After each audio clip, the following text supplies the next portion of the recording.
So let's talk about how to determine a vitamin C deficiency, a major vitamin C deficiency, like a subclinical scurvy type situation, just from looking at the tongue. So the name of this would be scorbutic tongue. So you have a combination of glossitis, which is a condition where the tongue is inflamed, kind of shiny, sometimes red, with red blotches on the side through here. And that's basically a very tiny micro hemorrhaging of the blood vessels.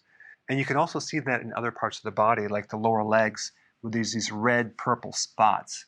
And the reason for that is vitamin C is intimately involved in making collagen, and it's involved in connective tissue. So the inside of your vascular system is all connective tissue. So if you don't have enough vitamin C to make that network, everything falls apart. And you start getting little areas of bruising and bleeding and little red spots and blotches, and it can happen in the tongue, anywhere in the body. And so there's other vitamin C deficiencies as well. But realize a vitamin C deficiency starts off very, very gradual, and the more deficient you are, the more symptoms you're going to have. You don't want to necessarily wait until you have all of these symptoms to do something about it, but it does usually take about a month of not consuming vitamin C to have this show up. And there's other things too that can create a deficiency by preventing the absorption of vitamin C. So you may be consuming vitamin C or even taking it as a supplement, but if you're consuming this thing called sugar, or you have high levels of sugar in your bloodstream because you're diabetic, that can block your vitamin C levels. Why? Because the chemistry of vitamin C is very similar to sugar. So if you consume them at the same time, the sugar is going to go in and the vitamin C will not. So if you're going to consume sugar, consume it not when you're taking the vitamin C at a different time period. And I'm being very sarcastic because you don't want to consume any sugar at all. There are many other symptoms of a vitamin C deficiency.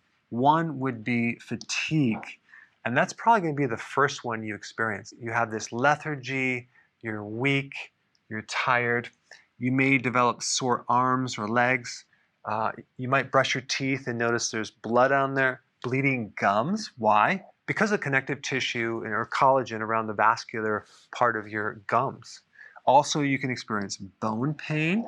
You can also see this with a vitamin D deficiency. Bruising, like we just talked about, the vascular system, and then these red and purple spots. A lot of times you'll see them in the lower legs, especially in the diabetic. I wonder why. Because sugar competes for vitamin C and they have high levels of sugar. Also, because vitamin C is necessary to strengthen collagen, tendons, ligaments, you may find that your teeth are loose. Here's some good foods that have higher levels of vitamin C.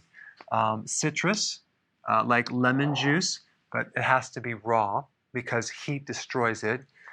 Peppers, red peppers, green peppers. Sauerkraut probably has the most vitamin C. If you have a good sauerkraut, you're talking like 700 milligrams of vitamin C per cup. I mean, our RDAs for vitamin C is about 90, so you're consuming a tremendous amount of vitamin C when you do sauerkraut. The leafy greens, salads, Brussels sprouts, broccoli, all have vitamin C. Parsley is loaded with vitamin C, and so is cabbage, which, well, that's how you make the sauerkraut, right? So there you have it. If you want more information about vitamin C, I put the video up right here that you need to watch next.